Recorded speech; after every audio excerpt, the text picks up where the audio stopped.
so excited to introduce Rogue Discs to our listeners.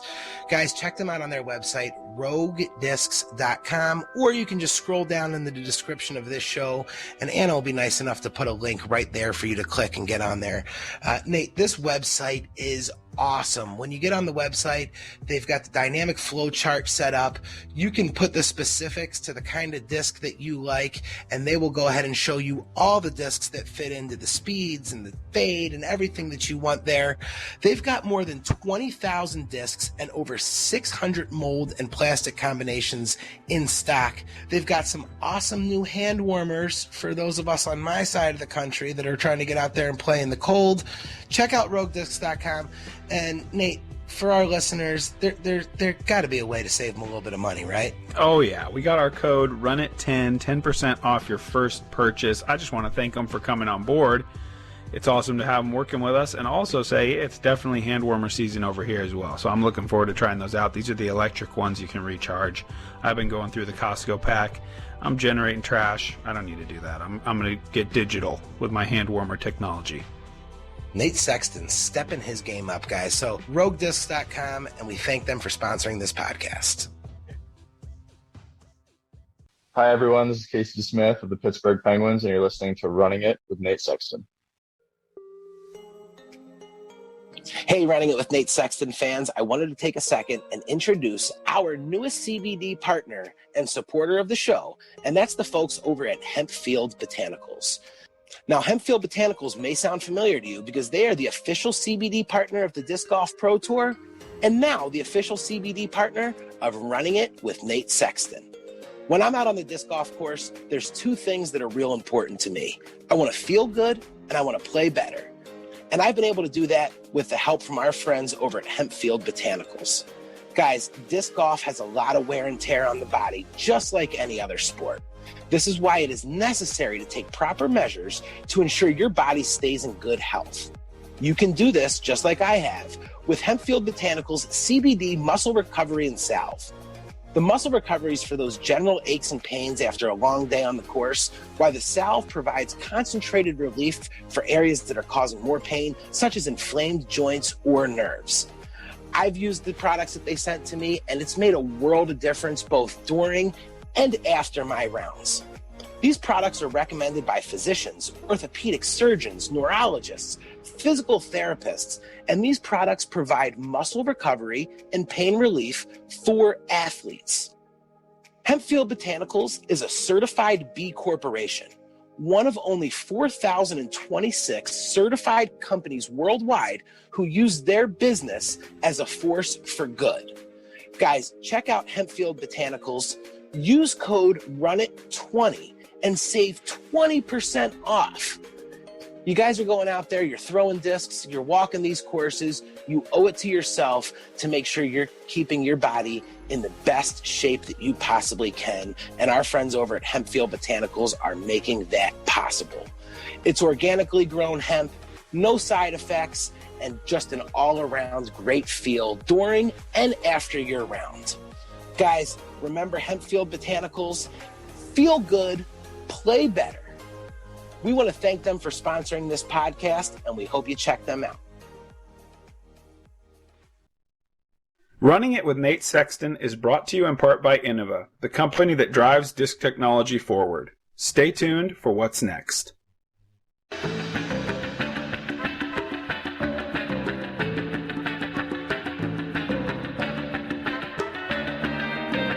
Hello, disc golf fans, and welcome back to another episode of Running It with Nate Sexton.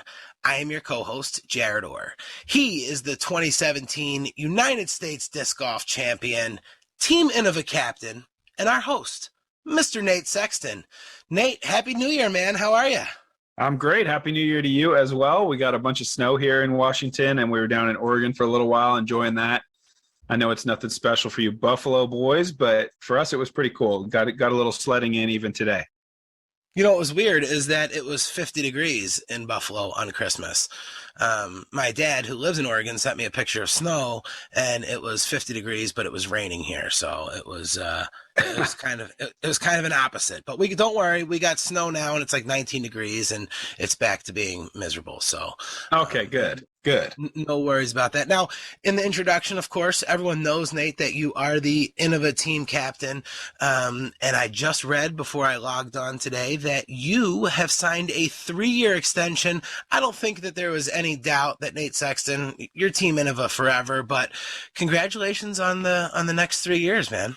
Yeah, thanks. I think technically it was a 2-year extension, but that's semantics. I was already signed through 2023 and went ahead and extended that to 2025, which is fantastic. I'm super excited. Innova's always been cool with me, and whenever I've kind of said, "Hey, man, I'd be interested in extending," they've always said, "Oh yeah, let's do it." So that happened again, and yeah, I'm really honored to be able to continue to serve as team captain, and looking forward to some great seasons. Yeah, and we're looking forward to seeing you out there for some great seasons. So, Nate, since like pretty much the inception of this podcast, we talked about who are some guests that we could have on, and we threw around a bunch of names, and one name kept coming up. And for whatever reason, we got set up with another interview. We got set up with this person there. And if you go back into the archives, which of course you can find on YouTube at Running It with Nate Sexton or available on any podcast platform, after every single interview, Nate, you pretty much say the same thing. And you're like, yeah, it's great interviewing all these greats. We've got to get to Barry Schultz. And I think after we had Elaine King on, you were like, we've knocked out all of the Mount Rushmore type greats except for Barry Schultz. We got to get to Barry Schultz. So Nate, who we running it with today? Well, it's Ron Russell. No, it's we have Barry Schultz today, and I got to go down the list. I got to give him his due before we hear from him. I didn't type this all up for nothing. So Barry Schultz, 2-time Open World Champion, 3-time United States Disc Golf Champion, 17-time National Tour Champion, which if you're new to the game, that would be the equivalent of Disc Golf Pro Tours today. 7-time U.S. Masters Champion, so that's going to be for 40 and over players. And overall 15-time major champion, the first man to win world titles in the open division, the 40 plus, and as of this year in 2021, the 50 plus division, and one of the smoothest throwers of all time. It's Mr. Barry Schultz. Thank you for joining us, Barry. Hey, Nate. Hey, Jarett. Thanks. That was a nice introduction. I appreciate that. Yeah, you guys don't make it easy on me. I had the same thing with Kenny. It's kind of like you can't really leave a lot of those accolades out. It takes a good 30 seconds to read through it. Well, there's a lot of great new golfers out there, and a lot of them don't know the history. And it's always nice to be informed of what happened in our past, even sometimes not so distant past. For sure, it doesn't feel that distant to me. I mean, obviously, you're kind of the generation before me, and you and guys like Kenny, really inspired me in the early part of my career. So I'm really looking forward to getting to talk to you a little bit about some of those big moments in your career. But before we get to that, gotta just say happy holidays. And I know you're in kind of a different phase of life these days than you were back in most of the time we're going to talk about on this show. But how was your Christmas? How's your family? I sure am in a different phase of life. I'm gladly there, to be honest. I always said when I quit my job in 2000 to do this for a living, I was going to live my retirement life then and then get back to normal life. And I really didn't know how true that was going to ring until I got married and got the house, and now I have a child. So I'm living my normal life, and retirement has to wait again for a little while. But my Christmas and my New Year's was fantastic. The baby's old enough to really understand a little bit about Christmas. We had a great time with that, hanging out with family in Charlotte. And then we spent New Year's with a small group of friends, just bonfire and having food and drink and just having a good time. Awesome, man. Awesome. All right. Well, we can get into it. We'll start at the beginning like we always do on this show. So for you just kind of alluded to it, quitting your job in 2000, but you became a PDGA member in 1992, and you had your first professional cash that following year in 93, but it was kind of a slow build for you from that moment until you were kind of reaching the top of the disc golf mountain. As we told everybody, eventually, obviously you're going to get there. Spoiler alert, he's going to win a lot. But what were you doing for work back then? And what role did disc golf kind of play in your life as you transitioned from like, I'm decent at this to like a world beater over those next 6-7 years? Well, as I started playing competitive disc golf, I was a teenager, and there was really only men and junior. There weren't all these divisions that there are nowadays. So after I won a handful of junior division events, the men said, come on up and play with us. And it took me a handful of years to win. I want to say 86 was my first men's title. And not all tournaments were sanctioned back then. And the first couple of times I played sanctioned events as a kid, am I going to spend $5 or am I going to spend $35? That paper out money is hard to come by. And so I went $5 out a couple of times. So I wasn't a member right away. And in fact, I was looking forward to going to my first Worlds in Michigan. It was like in 92 or something like that. And I got my invite like the week of the event. And it's like, well, I can't get off of work and stuff like that. So like, oh, man. So I missed my first Worlds by a year. I had to wait another year. But I just had a little bit of success. And I grown up in the athletic world. I played all kinds of sports growing up. So I just knew the whole model of practice, search out people that have more knowledge than you, soak up as much as you can, learn from yourself, learn about yourself. And, always make forward steps. And that's what I did. I had some great mentors in Wisconsin from a golf course standpoint and from a playing standpoint. So I'm very fortunate to be where I was when I was. I was forced into a leadership role because our course pro passed away when I was a teenager. So I ran leagues and stuff like that and had that background as well. So I really see big picture when I go to all these big events and stuff. And that's why I kind of gravitate to the people that volunteer and lead our events. I really gravitate to those people. And I find it interesting that they spend their time and energy for those events instead of, other hobbies or family. Yeah. And I've said that a lot of times on this show, but it bears repeating that we'd be nowhere without a lot of those people to be able to kind of build the sport up to the level that it's reaching now, which is pretty crazy. I'm sure you feel that way as well, that it really has kind of turned a corner lately, but on the efforts of people like you and all those other people that gave opportunities for people to compete and play over all those years before when there wasn't as much big money in the game. Right. I mean, we're still a volunteer-driven sport. There's money to be had now because of the sheer numbers of people that are playing, the sheer number of events that are playing, but we are still a volunteer-driven sport. So it's always happy to see the excitement and energy in people's faces and their voices when you talk to them on the golf course and stuff, Yeah. So obviously you had said you quit your job in 2000, so you're still working. But you started kind of touring around a little bit in like 96, 97, 98 from my quick look into your PDGA history. And the one event that stuck out to me as kind of a breakthrough moment was maybe you feel differently, but the 98 Veterans Park Open in Texas, right at the end of the season. It was an A-tier or Super Tour, as they were called back then, kind of the top level of tournament that isn't the World Championships. And you ended up winning over Ken Climo, Scott Stokely, and Ron Russell. And I was curious, did that feel like a breakthrough to you, or how big did that feel to you back then? Well, I think the moment for me might have been the season before the Bowling Green Open. Yeah. Really, really, really windy year. Maybe not everybody was there that year, but the Veterans Park, everybody was there. There was probably 8 of the top 10 guys there. The end of the year, everybody was still kind of on top of their game. And that, like you said, it really felt like, yes, this is where I belong. I've made the right choice. This is going to be good. I was really looking forward to what was going to happen in the near future, Yeah. But at that point, you're still working a job in the time in between. I sure was. I was working at a plastics factory, funny enough, working with plastics extrusion. So I worked with plastic and play with plastic. Oh, wow. I have a pretty deep knowledge of what happens to plastic when you're manufacturing it on a daily basis. I know it can be a very fickle beast when you're running different humidities, different temperatures. All that stuff really makes a huge difference in how plastic acts on a daily basis and a minute-to-minute basis. So I tried to give my expertise a little bit to Innova at that time, but they weren't really on board. Funny enough, once I quit my job, then they actually realized I had some knowledge and listened a little bit. And I don't really know if I helped them or not, but I like to think maybe I did in a little small way. But they were having problems with the CE plastic when it first came out, running it in certain ways. And I kind of gave them some words of advice. And I don't know if they followed through or not, but I like to think it helped a little bit. Wow. Yeah. That kind of jogs my memory to probably like 12, 15 years ago. I remember just you offhandedly telling me something about, well, the pro plastic flies farther because it's a little smaller or something, like coming out of the mold, like imperceptibly smaller. And I remember thinking, now it makes more sense why you knew that. Well, you have all these different plastic types. Say basically in a driver, Innova makes 4 or 5 different plastic types, and each one of those plastic types is going to have a different amount of for a better type of term, moisture in it, oil there. So over time, it shrinks, that 30 seconds in the dye, and then over another 24, 48, 72 hours, it also shrinks some more. So the more moisture it has in it, the more it shrinks.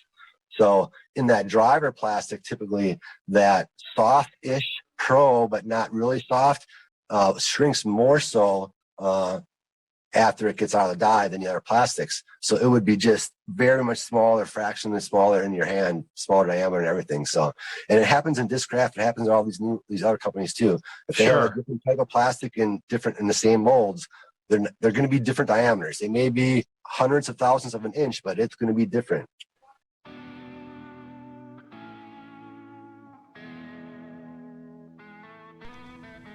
All right, guys, we're going to take a quick break in the action so I can let you know about our friends over at High Pressure Stamps.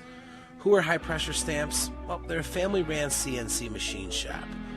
What do they do? Well, their motto kind of says it all. They cut metal. And after being asked repeatedly about doing stamps for hot stamping machines for disc golf, High Pressure Stamps was born. They sell stamps in a variety of metals such as brass, copper, and magnesium. They sell foils and specialty patterns, and they even sell mini hot stamp machines. Now, for those of you who own your own shop or you run your own discs, if you've always wanted to be able to stamp your own discs and not have to wait long wait lists or have orders fulfilled, here's your opportunity. Want to know a little bit more about it? Visit highpressurestamps.com. Check out the videos they have listed right there. These guys can do some extremely quality and precision cuts, and they can do some really detailed stuff. So no artwork, nothing that they can't do. Visit highpressurestamps.com. Follow them on social media, High Pressure Stamps. And remember, guys, we're working with these locally owned and operated businesses. They're supporting the show. Go ahead and support them so we can keep putting these shows out. highpressurestamps.com. Get all your hot stamping needs, your custom foils, everything done, and tell them that Nate sent you. highpressurestamps.com. We appreciate them sponsoring this podcast.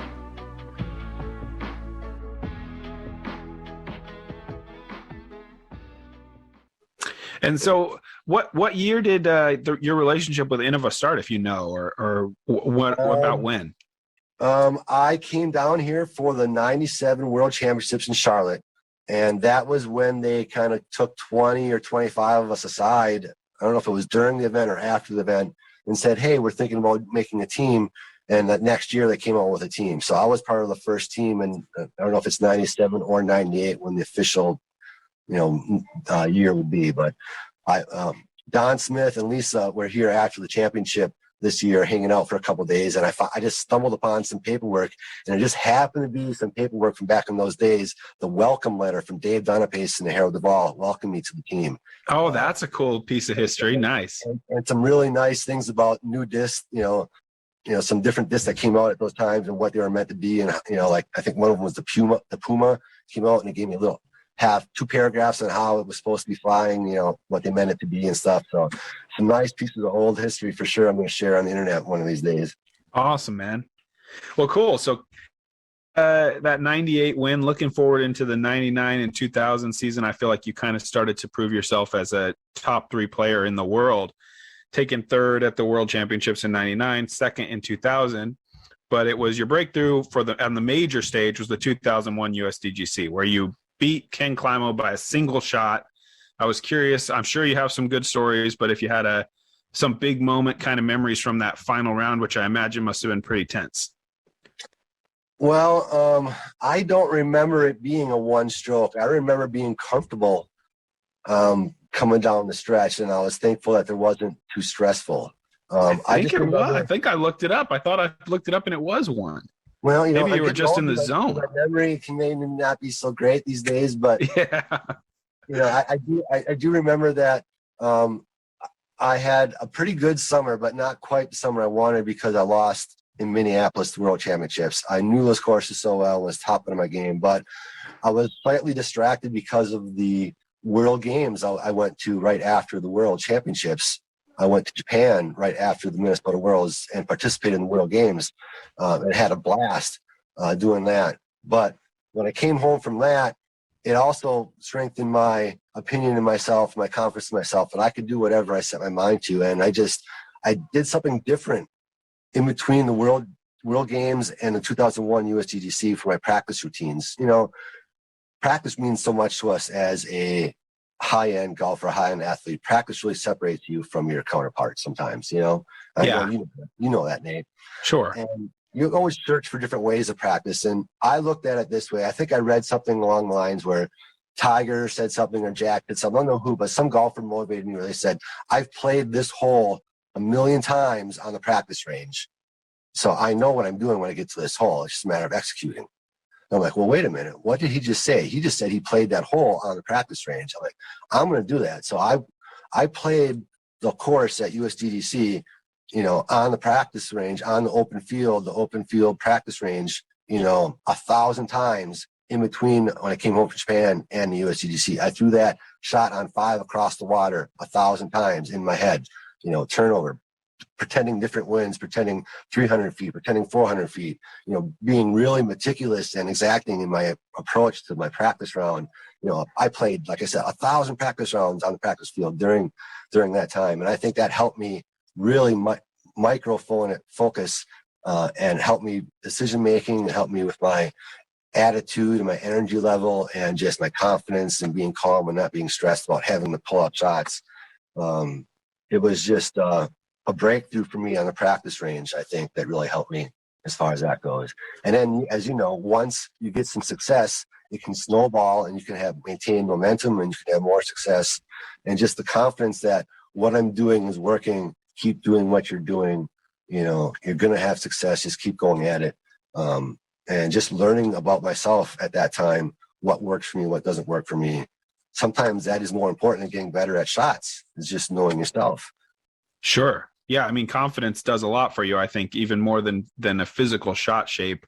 But I do think that's a great tip. And that's something that I do from time to time, though maybe not in that focused of a way, which makes me think I should try it. But I definitely, when I'm at Winthrop or another course and I'm in the wide open practice field, I'm always throwing a shot and going, hey, what do you think of this? Whoever I'm warming up with, like, imagine hole 6. What do you think? Is that in the water? Is that good? You know, or whatever it is, you know, a hole that I'm worried about, or a hole that I think is a challenging hole for me. I'll definitely throw shots and try to imagine the hazard being where it is, you know, even though obviously you are just in a wide open field. So if that's something you've never tried out there, new tournament players, I think that's a great tip from Barry. You know, a long-term practice routine can be very difficult to maintain. It can be hard to lose. It can be easy to lose focus and stuff. So you're always looking for something to keep you focused, to keep you growing, to keep you going. So that's where I was at that point. Yeah, and just so you know, you did win only by 1. So the memory, maybe you just felt confident, but it had to have been kind of tense because you had a 3-shot lead, and Kenny clawed back 2 of them in that final round. And you ended up taking it by a single shot there in 2001. I think I do remember having to get up and down from a sneaky, weird moment on 18, long and left in the bamboo or the weird little stuff that was sometimes out of bounds, sometimes in bounds. You know, 18 has changed so much over the years. Yeah. Yeah. Cool. Anyway, on to 2002. You ended up taking second to Climo in both the World Championships and the USDGC, but 2003 was the year of Barry Schultz, as you were able to take your first world title in Flagstaff by 6 shots over Marcus Källström from Sweden.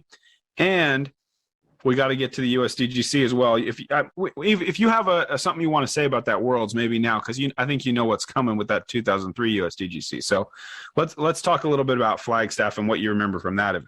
I just remember I was playing good golf, and I had a lot of confidence, and I really was excited and confident in my practice routine, how I approached different courses and how I went. And, you know, your first time seeing a new course and how you attacked it and how you know, tried to get to know it. I was really confident in that part of my game and stuff.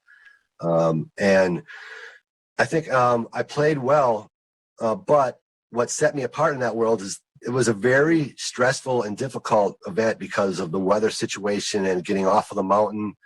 We had a snowstorm come and wreck one day at the mountain, and we had to cancel around, and we went back out there on the mountain, but then the gate was closed, so all of us had to walk halfway up the mountain, and then walk up to the mountain to get to your shot. So it was kind of a very mentally challenging week. And I think, you know, there was only a handful of guys that, given that kind of challenge, were really going to be able to play at their best golf. And I think it really suited me well because I like bad weather. I like difficult things. I like nasty things. It really forces you to be able to be flexible and bend, not break, So I really like that kind of challenge, and not a lot of people do. So I don't mind it when it was like that. So again, it gave me all kinds of confidence going into 2003. You must be missing Wisconsin, all that good weather in Charlotte. If you're waiting for the tough stuff. Yeah, that's kind of why, I did well in the spring and in the fall because, 50 and windy isn't so bad when you're from Wisconsin. Ain't so bad. Yeah, for real. Wind is maybe a little bit unexpected, but 50 degrees, I play. I grew up on Lake Michigan, so even in the middle of summer, it could be 50 degrees on the golf course. Sure. Right on the Lake Michigan. So, I don't mind a little challenge on the golf course as long as it's not silly, stupid. Sure. Well, on to that USDGC, because I don't think all of our listeners necessarily are going to know about this one, but obviously you ended up winning. I already said it was the year of Barry Schultz, but the way that you won, maybe the most incredible finish in the history of disc golf, you and Ken Climo, after 4 rounds, tied 8 shots clear of third place Scott Martin, sudden death playoff that, if you're familiar with Winthrop, guys, I mean, it changes every year, but this playoff was going to be hole 1, hole 17, hole 18, all in a row, and then do that loop again and again and again if needed. And you guys, you and Kenny, both rattled off 9 straight birdies to keep the thing deadlocked. And then you come to hole 18, the 4th time in the playoff. I thought maybe you could take it from here for that final hole. Well, I had driven basically in the same spot on hole 18, 4 or 5 times we played in a row there at the end. And Kenny was always in the same area too. I was up high with kind of a straight hyzer shot, and he was down low with a weird little flip-up hyzer shot, probably 50, 70 feet further than my shot. And he would always get that 25, 30-footer and be just fine or make it or even be closer than that, man. It's a tough shot. But he liked that low-ceiling flip-up shot, so he was comfortable being in that spot. I made a couple mistakes with my upshots from those perfect spots and had to make 25, 30-footers too. It seemed like we always had a 25 or 30-footer to be made to push the hole, push the playoff, and Kenny just couldn't make his 25 or 30-footer on that last hole on 18, and I had a little 10-footer to win. It was just great with the crowd. It wasn't the biggest crowd I ever played in front of, but it was the most energetic crowd I'd ever played in front of for sure. And it wasn't just the playoff.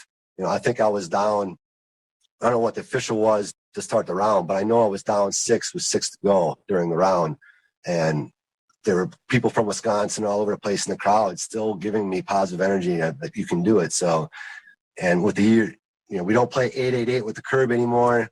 We don't play 17 with the wide open, do whatever you want, hay bales anymore. So it's a little bit different. And hole 16, I don't know if you got to play hole 16, the original 16. I didn't. I've seen I had the DVD of this epic playoff though, so I saw some of it, but I never played it.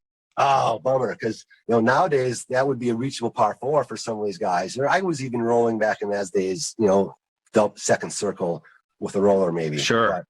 But it was a fantastic view. It was a fantastic place for a crowd and everything with the lake. It was a great way to finish. I think that was the last year we played that hole too. So it would have been great for us to finish with an eagle. Kenny or I both had chances for it that last round. So it would have been nice to finish off with an eagle, but we didn't. Yeah, my first USDGC was 2005, so a couple years after that. But yeah, like I said, I definitely had that DVD, and I definitely watched that playoff quite a few times just because it was so tense and so incredible. All the clutch shots with your back against the wall. And I think it's fantastic that we birdied all those holes. Yes. You can say that maybe 17 is easier now easier than it was now, but you're still playing a playoff with stress and all that stuff going on. And same thing with 1. It wasn't necessarily the hardest hole, but still you're playing in the playoff. You gotta get it done, and we made it with birdies. So I would go as far as to say as there is no such thing as an easy hole in a playoff for the U.S. title. Like, I don't know. And that's my feeling. Like, anytime, I've never been in a playoff for anything that big, but even for A tiers, times when I have been in a playoff, there's no hole where you're just like, let's move on. I'm looking past this one, because every putt. Even a par 4, you got an easy 140-foot upshot, Yeah. Stress a little bit about it, Especially if you leave at 25. It's like there are no gimmies in those situations. So yeah, the fact that there wasn't one time where you both kind of took one off, missed your putts, and then laugh about it on to the next hole. Straight birdies all the Yeah, way through. And that's why I think it's the most incredible finish we've ever had in the game. You know, Kenny and I were kind of laughing about it, and you know, we were very hard competitors, very competitive, but we were friends at the same time. You know, so there's a much smaller group of people that traveled and did this for a living back then. So, you know, I think friendships might have been stronger as a whole. I'm sure there's smaller groups that are very tight these days, but as a whole, the group was very tight. And Kenny and I were just kind of laughing about it, like, this is so strange. This is so awesome to be part of it. You know, we're both like, no matter what the outcome is here, we're both just so happy to be part of it. We said that a couple times, you know, hole 5 or hole 6 or hole 7 in the playoff. It's like, wow, this is fantastic. Yeah, it's just such a show. I mean, all the people there are going to remember it forever. You guys obviously remember it forever as well. Really, really amazing. And I can't imagine. I can only hope to be involved in something like that someday. Hopefully next year. We'll see. But man, yeah, just incredible to imagine that many birdies in a row, especially like you said, being down a lot of shots. So you came into that playoff on a run of birdies, just crazy. Yes, and Kenny, you know, I don't know if I've been as gracious as he has been. As many times as we reminisced about this, and we have a handful of times, he's never ever had any kind of negative energy about, God darn it, I should have won that. I had the chance. I gave it up, blah, blah, blah. None of that whatsoever. He's always been positive because he knows it's just a great moment in disc golf history, you know, so that just shows what a class person he is as well. And that we were really true friends at the time too, so. Yeah. He had a few wins under his belt at that point. He could afford to lose one. It was okay to let someone else drink and eat that day. But, you know, that was one of the things that I actually had in my notes I wanted to ask you about, like, because it's known that you and Ken were friends. And I think, you know, that rivalry as far as, like, the competition of, gosh, we both really want to win was there. I've seen people talk about, you know, they compare it to kind of like Ricky and Paul today. But I think everyone knows there's not a ton of love lost there between those two. But with you and Ken, you know, being so friendly, like, are you? So you guys are like talking, having a good time, like during this playoff. I mean, is that what it's like? You're playing with a friend, or are you just like, go away from me and I'll talk to you at the end? I think he may, you know, he probably feels that he played some good golf and just had some unfortunate things happen those last 5 or 6 holes. You know, what can happen out there at the arena at Winthrop University. So, and he's had so much success out there and everything that I would say after hole 2 or 3 during the playoff, we were like, wow, this is really cool. This is awesome to be part of. So I think, like I had said earlier, we were friends, maybe not best of friends when we first started competing in 93, 94, 95. But I think by that time, you know, like I said, we traveled around together, you know, a handful of times a year for the last 5 or 6 years. So we spent a lot of time off the golf course together too, talking about life and golf, both disc golf and traditional golf. So he is a golfing fiend, man. Even injured, you know, hurt, sick, dying, he will go out there and swing the clubs as much as he can, you know, not just throw the disc. So, yeah, for sure. I've definitely talked to him about ball golf quite a bit, and I hope he can get healthy and get out there. And again, one of these days, you've done an incredible job staying healthy through your career. I know you've probably had some injury challenges, but year in and year out, you've been at the top of the game and still are, you know, winning all those Masters titles. It's a credit to the work you've put in and how you take care of yourself and the smoothness of your form, really, I think. Well, when I was younger, playing Frisbee, with Frisbees, playing Frisbee golf like I did in the 80s and early 90s, you really couldn't overpower a disc. So that helped me a little bit. And I think playing in the bad weather that I did in Wisconsin, ice and snow and mud and stuff, you have to be kind of light on your feet. So I think over the years, you know, until I was about 24, 25, I kind of had tweaked my lower body a little bit so it wasn't so stompy. I was heavy-footed like Steve Rico and really plant hard like Steve Rico kind of does, and that really didn't do my body much good. I changed my form a little bit here and there just to help my body out a little bit. And then it takes time when you change your form, it takes time to get good and get consistent and stuff. So I had some growth spurts and some plateaus and stuff in those early days, but I was looking big picture. You know, I wanted to play this game until I was 70, you know, if I made it to 70. So, you know, as I'm getting older, you know, I'm recovering more slowly from some of those injuries and stuff, and those injuries are happening more and more often. Especially these last year or two, I'm really becoming a weekend warrior. I never was a weekend warrior. I played hard. I practiced hard. I tried to make sure I was active, but with the baby, as you know, Nate, there isn't always time to spend on yourself, no matter what your job is. You know, sometimes you just got to take care of the house and go at it. And oops, it's a weekend. Oh, I got to go play, kind of thing. It's happened to me a little more often than I would like, and I felt not so comfortable and not so much myself out there. But it's okay. You know, I've played a lot of great golf, and I can play some okay golf and be okay with it. Yeah, man. Life is all just a bunch of trades. I feel like, nobody can have everything. No, you can't. You've earned your spot. Yeah, I don't think there's anyone on the course going, this Schultz, he shows up once a week. This guy, where's he going with this thing? I have a lot more respect for the men and women that have, large families or even small families that they're trying to take care of and trying to do all this stuff and play golf. It's very difficult. Hell, whatever their job is in life, it's difficult having a family if you want to do it right. So, I'm not traveling as much as I would maybe like to or want to with the way disc golf is booming these days, but I'm gladly staying at home and spending time with my daughter. And that might change in the next couple of years as she gets older, but you never know. Hey guys, if you're anything like me, when you're out there on the course, you're not laying it up. And now you can let everybody know with your very own Running It with Nate Sexton t-shirt, brought to you by our friends at VII Apparel CO. VII Apparel CO, formerly the Savage Apparel Company, is the official apparel partner of the Disc Golf Pro Tour. They have the official jersey partner of Joe Mez Pro, and they're the official jersey partner of our host, Nate Sexton. And now you can get your very own Running It with Nate Sexton shirt at VIIapparel.co. VII Apparel is the home of all your disc golf apparel for when you're out on the course. They represent disc golfers like Nate Sexton, Chris Dickerson, Avery Jenkins, Madison Walker, and so many more. Home of the Disc Golf Pro Shop, where you can start your own disc golf apparel line with VII. VIIapparel.co is your one-stop company for all your custom apparel needs. They do it all, from screen printing and embroidery, a great partner for tournaments, clubs, or teams. VII Apparel CO creates the best jerseys in disc golf. Make sure you check out VIIapparel.co to see all of their other offerings as well. Grab your first edition Running It with Nate Sexton t-shirt. Get your pre-order in now at VIIapparel.co. Stokely's playing MPO this year. Just saying.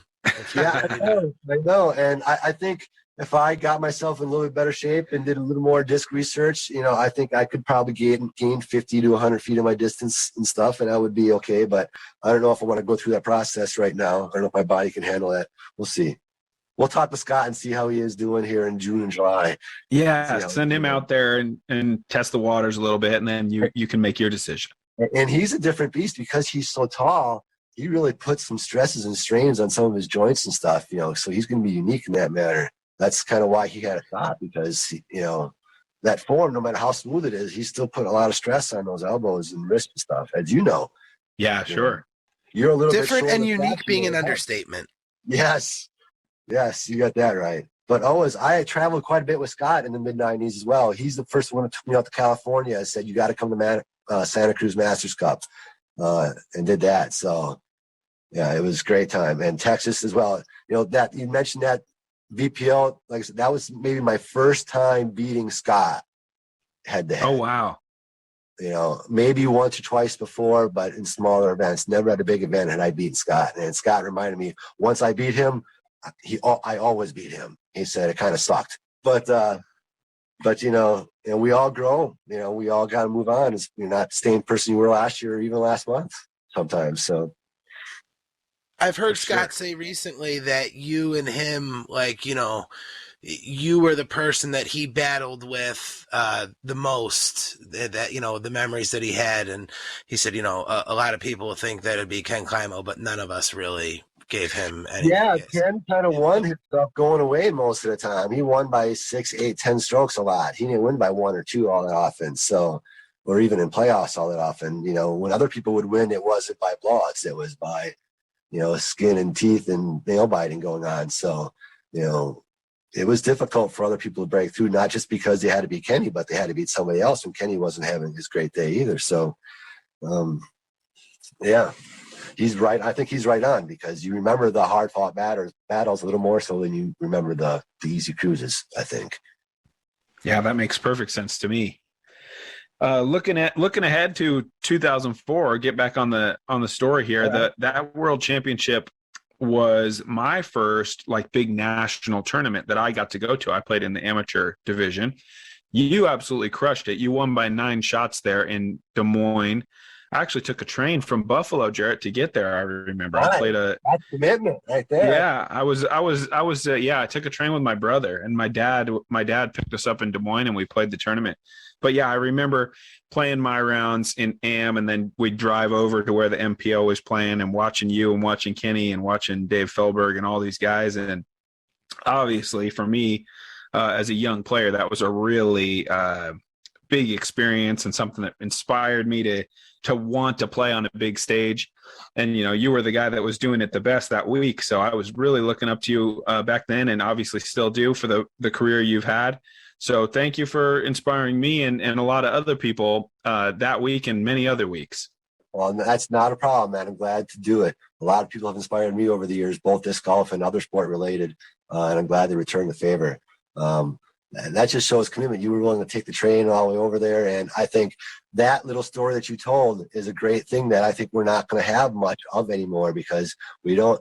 I know some of the bigger events have a side event run with it in the AMs, but those AMs are playing all day. They don't have time to come over and watch the pros as much. Yeah. And we don't do the combined worlds anymore, although we're doing the combined age protected worlds now from now on. So that might be a moment for that to happen. But, we're growing out of ourselves a little bit. And I think that's a small negative, that we won't be able to have moments like that anymore, that we're too big for our own good in that respect.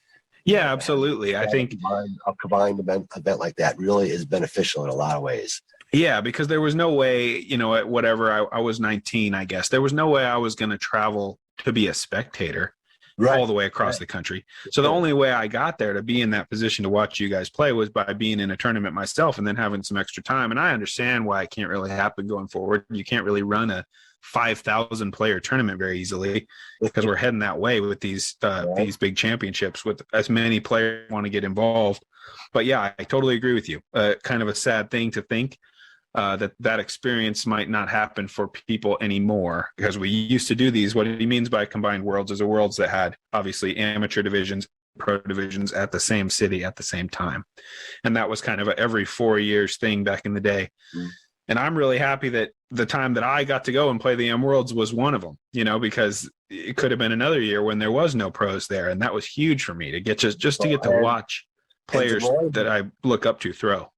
Des Moines had such a great field of courses that both from testing your skill point and from a spectator standpoint were spot on. You could get spectators through the courses, and it was fit for both the AMs and the pros. So there was no kind of bull crap stretch of 5 or 6 holes in any of the courses that were like, man, why are we playing these courses? That didn't happen in Des Moines. Yeah, it was amazing. Yes. It's just a great disc golf city. If you ever get a chance, anybody that's traveling through or around that area, there is a huge number of fantastic courses within an hour or so of Des Moines. Okay, so let's see. What do I got? Oh, I got kind of a silly story here for you. A funny story. I had to go into your event history and sort to find the least money you've ever won in a victory to find this one. It was a C-tier tournament. It was the 2014 Sneaky Pete Classic in Burlington, North Carolina. And I'm sure you'll remember this once I tell you the story, but you were up by 5 against me with 1 round to go. Yeah. I put on a pretty big charge. I ended up shooting a 10.53 rated round with 3 holes to go. We were tied. The last 2 holes were like 100-foot par 4s, almost gimmies for players at the level that we were at, where you could throw it down there 450 and have almost nothing approach. So we're 3 holes to go. This par 3 kind of over a valley, some little like pine trees guarding the basket. I threw my drive a little right, and you were a little short, and I putted first. and I had like probably a 40, 50 footer, I feel like. You were well outside the circle. I was far. Yeah. See, now you're remembering good. So I nailed the putt. And I was psyched because you were short behind all the little Christmas trees, and you were dead to rights. Like, there's no way. And I was thinking, okay, I got him because I'm going to get these threes on these last two. There's really nothing he can do about it unless he throws something in on those par fours. And I was thinking exactly the same way. What you're thinking right now, word for word. I was going through my head. I can't catch him. But then I'm not going to catch him on these last two holes. I can't give up the stroke in this hole. Yeah. So what you did, and this shot is one of the more amazing shots I've ever seen, even though it was just a C tier for $200. If I remember right, I think you took an AVR. Yes. And you kind of looked over at me and said, well, I got to skip it in. And I was sort of like, okay, good luck. Yeah, try, but because it was like, you know how pine trees are, like the branches were down low, like knee high, and you're 40 feet back or something. And you ripped it right at the ground, skipped it underneath, heart of the chains, got the birdie. We ended up birdieing the next two just like we thought, and you beat me in the playoff. But it was just such an amazing, had to have it shot, even though the pressure was really nothing because it was just kind of a silly weekend and we were just having fun. But it was just a shot that I'll always remember because it was like, man, I guess I'll have to skip it in under these trees from 50 feet away. And then to do that with a putter, it was just awesome. Well, it's just one of those shots that you've probably done in a practice round, like out at, say, Shelley Sharp Memorial. You're stuck on the hole next to the restaurant over there on the right side, and you're stuck behind the pine tree. You skip with the skip off the top side of your disc or something. You do a pancake underneath there. You just goof around and have some fun doing it, And I think on that course and that particular hole, playing with the guys over the years, I've probably been there at that point 3 or 4 years in a row at that tournament, that course. So I played that hole and seen that little pine tree or cedar tree, whatever it was, grow a little more. And it was so big that it was just right in the heart. It was right in my way. So, I'd practiced little weird shots, but I never pulled it off. I had not done that shot in practice and like, oh yeah, that's going to be an easy shot to pull off. It's just, it's one of those where you practice everything you've played around. You're in all kinds of conditions. You've been around. This is why you play and you soak up as much disc golf as you can. So that in moments you can be creative and think, oh, I can maybe do this, or I can possibly do this. Let's give it a try. Yeah. So, and I pulled it off, and I laughed at myself, and you weren't laughing so much, but you were smiling. I mean, what are you going to do? You see an amazing shot, you can't help but smile. I mean, it was it was just cool. And I think looking back, I was just glad I won the playoff instead of losing the playoff because it makes for a better story. Definitely. And plus, I mean, that $75 you got on me, that's not nothing. Whew.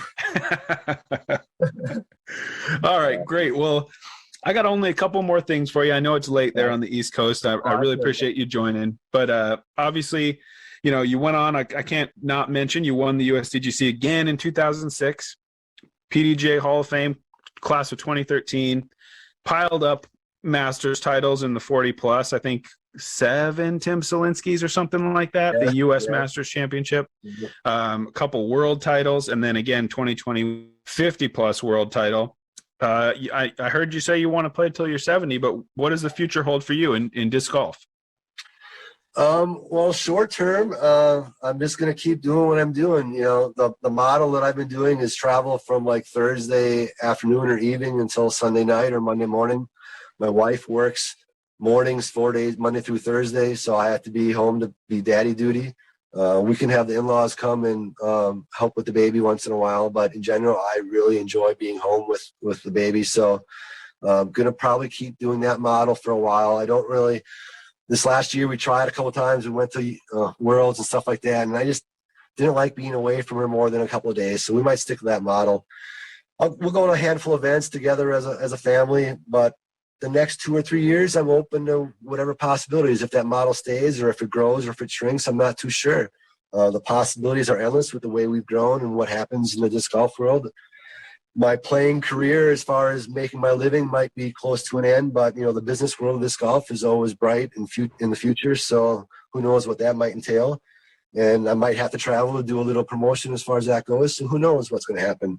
I do know that as long as my body can take it, I'm going to keep playing. And I like to think that my skill level should be enough where I can keep playing tournaments and have a good time. Who knows how many tournaments I'll win? But we're not always in it to win it. We're just always in it to have a good time. And and grow as a person, right? So I'm going to slide my chips in on you're going to win plenty more. That would be my that would be my prediction.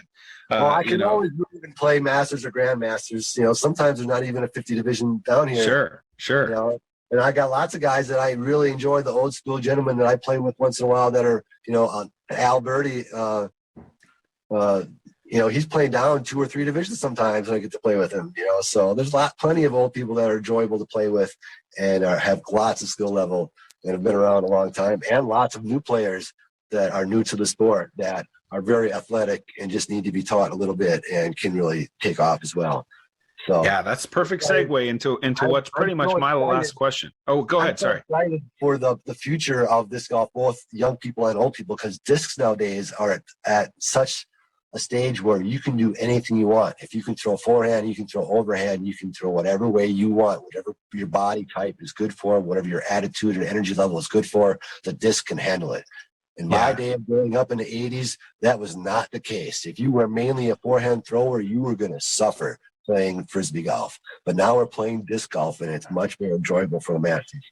So anything that lets people be creative and different with their styles, I think is awesome. We used to attract the fringe or non-athletes, and now we are attracting heavy athletes. They see the benefit in the athleticized part of disc golf, and it's fantastic. Our future is awesome. Without a doubt, every single week in my disc golf league, there's somebody that pulls out a dyed disc out of their bag, and everybody sits and they look at it and they examine it, and it's this big thing. And I've always wanted to be that guy. Now I am that guy because of my friends over at Greazy Dyes. That's Greazy with a Z, Dyes. GreazyDyes.com. Guys, you owe it to yourself to go check out this website. Here's a guy that does amazing custom dye jobs. These are work of art on plastic, and they're affordable, which means you can take it, you can throw it in your bag, and you can be the guy at league showing off your awesome custom dye. Visit GreazyDyes.com. Use code RUNIT10. You guys already know. Save yourself a little bit of money, but do yourself a favor and check out Greazy Dyes on Facebook, Instagram, and TikTok. Guys, the dye jobs on these discs are amazing. When we came across him and we started talking, I knew that if we were going to recommend a custom dyer, it was going to be Greazy Dyes on this show. GreazyDyes.com, code RUNIT10, save yourself some money, and get that awesome dyed disc in your bag and be the star of next week's league or the next round that you're out there on the disc golf course. Yeah, I agree with you. And you kind of were leading me into what's pretty much my last question. Jarett might have something else, but as you were talking about the guys that you've really enjoyed playing, I'm putting you on the spot. So if you forget anybody, it's my fault, not Barry's fault, guys. But I was wondering about a kind of a dream card to play on a foursome. Obviously, you're in there. 3 other players from your career that you really love to battle, or who you'd pick if you could just kind of lay out a card for yourself to go play tomorrow. Well, you know, you kind of led me a little bit with old school, so I am going to go old school with this. And I'm going to go, I might cheat a little bit here with my first pick. And my first pick is actually 2, and you'll know why when I say who it is. You almost can't have one without the other. Jeff and Johnny Lissaman. Okay. If you're gonna have fun and learn and be blown away by the strangest and weirdest shots and conversations as well, they are deep individuals, have lots of great life experiences. Jeff and Johnny Lissaman. That's my number 1 pick. We'll give you a 5-some. You got a 5-some if you want it. All right. We'll do 5-some. Then I think the obvious one we've talked about, we've mentioned his name a handful of times today, is Scott Stokely. You know, for the almost exact same reasons. You're going to see things you don't see every day from a disc golf standpoint. Plus, he's got an awesome range of life experiences and an awesome storyteller and a great person to talk to. And then my last and final, I'm going to have to go personal. And just because I miss the guy so damn much, I haven't been up to Wisconsin to see him or play with him, Duster Don Hoffman. You probably know that name and know the individual as well. Just barely. I don't know that I've had the pleasure, but I've heard the name. The Johnny Appleseed of Wisconsin disc golf. He is the reason why Wisconsin disc golf is where it's at today. He pushed the envelope and pushed the train him and his wife Terry in the early days pushed Wisconsin disc golf to where it was, creating the Wisconsin Summer Tour and pushing all the tournament directors to get better. And he was a pretty good forehand player for an old guy. Awesome. And an awesome storyteller. It doesn't get much better than that, as well as a storyteller. So some great storytellers, some great golfers. That would be my foursome right there. Fivesome, I guess. Yeah, man, I like it. It's a good answer. Anyways, man, I just want to thank you so much for taking the time to come on the show and tell us a couple stories. We'd love to have you back sometime and dive a little deeper into some of this stuff, but I know it's late over there. I'm on the West Coast, so I always making my guests stay up late when they're based on the East Coast, or if their name's Jarett and they do every show, they've got to stay up late too. But thank you, Barry, and I wish you the best of luck in this coming season. Thank you. I wish you luck as well, team captain. Glad to see you're back on the team for another couple of years. Look forward to seeing your name up there in big tournaments and small tournaments. I know you probably don't travel as much as you maybe would prefer with the family as well, but you have to find balance and you have to play your favorite events as well. You don't go to tournaments you don't like to play, right? So sure, go back to your favorite events as much as you can. Travel safely and travel well. Practice hard, live hard, and it always works out in the end, right? All right, man. Sounds good to me. That's advice I can take. All right. Thanks, Nate. Thanks, Jarett. Hope to talk to you again soon. Thank you. All right. See ya. Well, Nate, we've been talking for so long about getting Barry Schultz on, and we finally were able to get together with him, and he didn't disappoint, man. That guy is as awesome to chat with and telling stories as he is on the course. Yeah, and definitely in that Mount Rushmore conversation, literally one of the greatest to ever do it. A guy that I've looked up to for a really long time, and one of the best champions we've ever had in this game. Yeah, there's a lot of people in the world who can say they lost to Ken Climo. Not so many that can say that they gave Kenny some losses. So pretty cool when that happens, and he's just an awesome guy. So yeah, it was really cool, and have an old Innova guy on.